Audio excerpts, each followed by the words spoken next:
Hey everyone, and welcome to another What Sold on eBay video. I am Chris, the Thrift Shop Hustler, eBay Hub Manager for the American Cancer Society.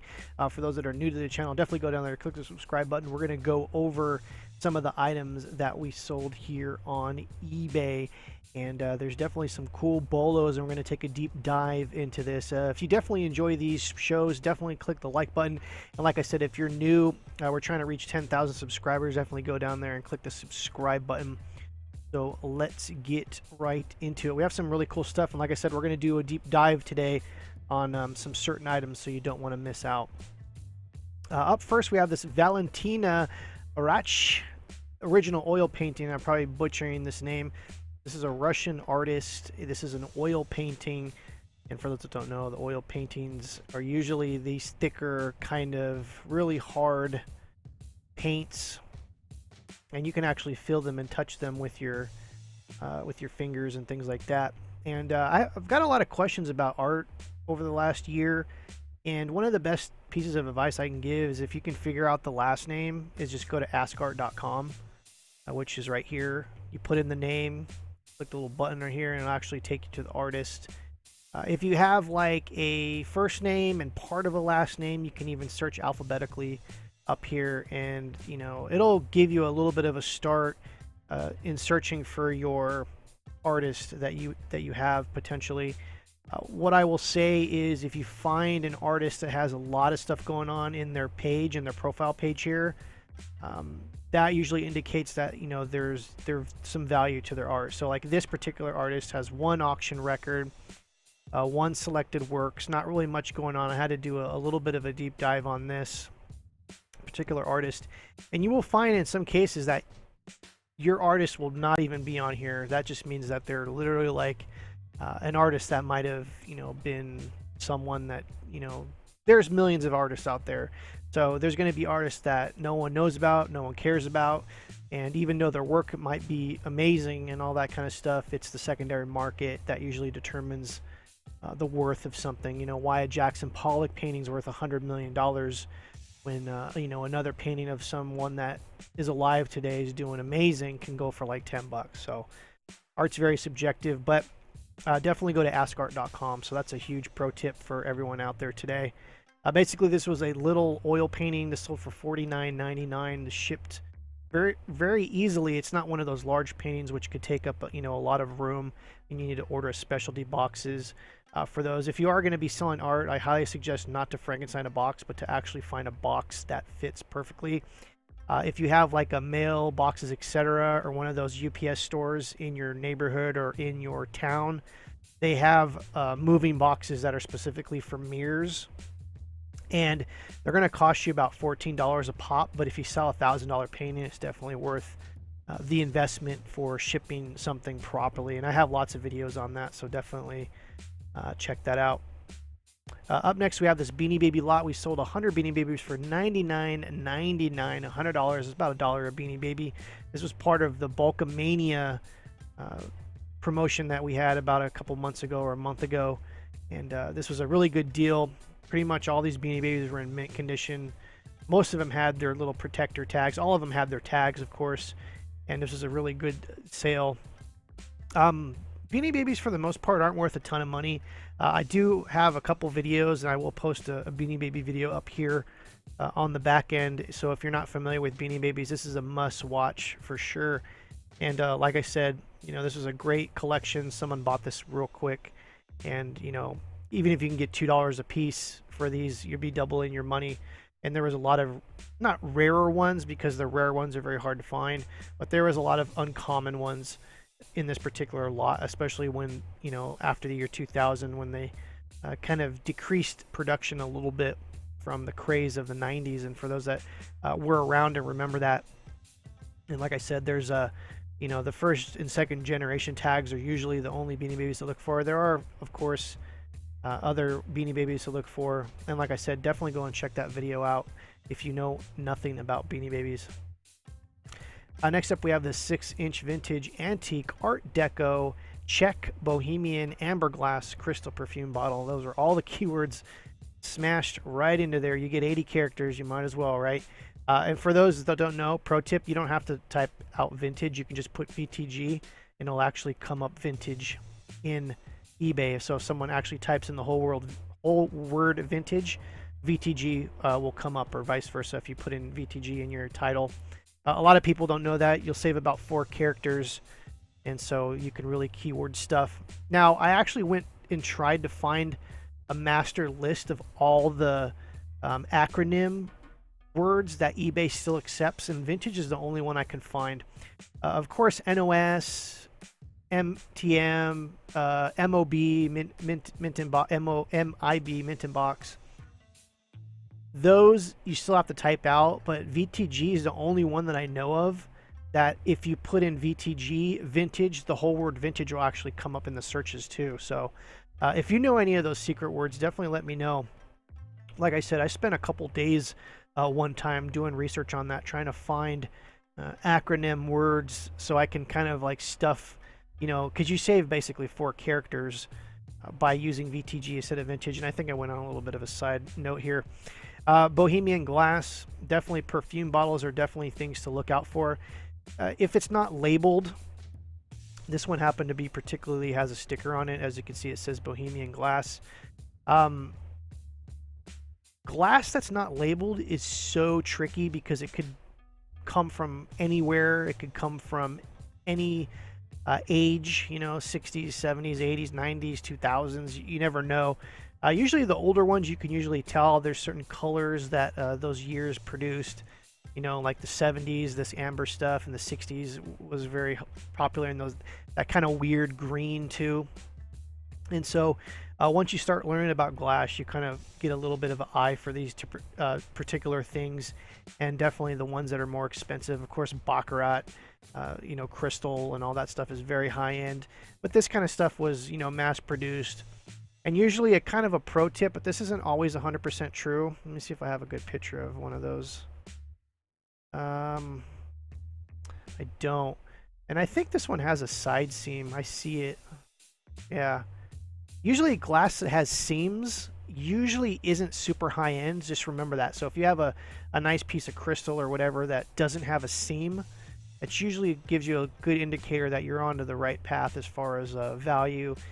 Like I said, there are exceptions to those rules. Like every single thing has an exception to the rule. So these are those little things that you just have in the back of your head. Well, it's got a seam. It's probably not worth that much. Quality always beats out quality, and that goes for art, that goes for glass. And once you start getting into this for a long enough time, you understand what I'm talking about. But anyways, let's take a little bit of a deep dive here in Bohemian perfume bottles. As you can see here, some of them have gotten to the 1,000. You can see a little bit of kind of a motif here when you start looking at these. They're kind of gaudy. They're very antique-y looking, especially with the etched glass. They got the ornate flower designs and stuff like that. Some of them go for hundreds of dollars, and as you can see here, this is what some of the very higher end one looks like.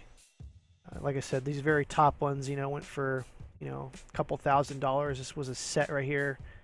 This was a Hoffman, kind of a cool little bird kind of glass thing right here, $1,500. So definitely keep an eye out for these things for sure. Next up, we have this Super Mario 64, Nintendo 64, Super Nintendo, GameCube have really skyrocketed over the last 5 years as far as pricing. Finding sealed stuff that's in mint condition is also one of the things that you really need to look out for. And if you do come across a very high-end game that's sealed, I highly suggest getting it graded. It could definitely add a tremendous amount of value, especially if it's a rarer game. Also, when you send them in to get graded, they also certify them, because there are some fakes out there as far as fake seals. Something that's is advertised as brand new might be a reseal. And kudos to Nintendo for kind of seeing this way ahead, and their specialty seals and seams that they used in the factory, where trying to fake a natural Nintendo seal is very hard to do. Though I can imagine, it could be done, especially if you have the right machinery and the particular way that they did it. But like I said, usually people just have like a heat gun and some shrink wrap, and usually that kind of stuff is very thick. Nintendo seals, as far as the plastic wrap, is very soft. It's a softer plastic. So if you ever feel any kind of crinkly, hard seal on any of these games, usually you can tell that it's not really a factory one. But anyways, Super Nintendo games, Super Nintendo, Super 64, all those kind of games are definitely things to look out for. Of course, there's tons of commons out there, but anything that's complete, like this one right here, can go for some good amount of money. This one sold for $32. It could have probably went higher if we would have did a buy it now. Maybe for like $45 or $50 it would have sold eventually, especially the condition, you know, the box conditions, everything, the games and all that kind of stuff. You know, usually the labels, you know, they have writing on them or stuff. This thing was actually like really clean condition. So as far as like baseball cards, condition is everything. So are Nintendo games. So if you have a game that's like a $10 game and it's like super clean and everything's mint condition, you can actually tack on a little bit of a premium on that when you're listing it. So that's just another kind of thing to do. Next up, we have this Batchelder tile. We've talked about these before in the past. We actually took the other ones that we had and we started them at $9.99. And the only even though this sold for $13.12, which is an amazing deal for someone on this one, I just wanted to reiterate the fact that Batchelder tiles are something that you should probably look out for. Now, you're probably going to be coming across these mostly in Southern California, especially around the Pasadena area. It's where Batchelder had his studio and where a lot of these tiles were put into homes. And like I said, that's a whole other video in itself. And as a matter of fact, I think I did a Batchelder video, and if I did, I'm going to put it up here. I could have swore I filmed the Batchelder video. Maybe I did, and maybe I didn't, but there will be a link up there if I did. And for those that don't know, Batchelder was, you know, one of those arts and crafts artists that, you know, for the arts and craft movement in California, you know, in the turn of the century, 1900s, teens, 20s, 30s. You know, his stuff was very high in demand, and what's nice about his tiles is they're all stamped or signed, however you want to say. This one says Batchelder, Los Angeles. A lot of the vintage ones will say that. And if we take a little bit of a deep dive, we'll see exactly what I'm talking about. Some of those tiles go for thousands of dollars.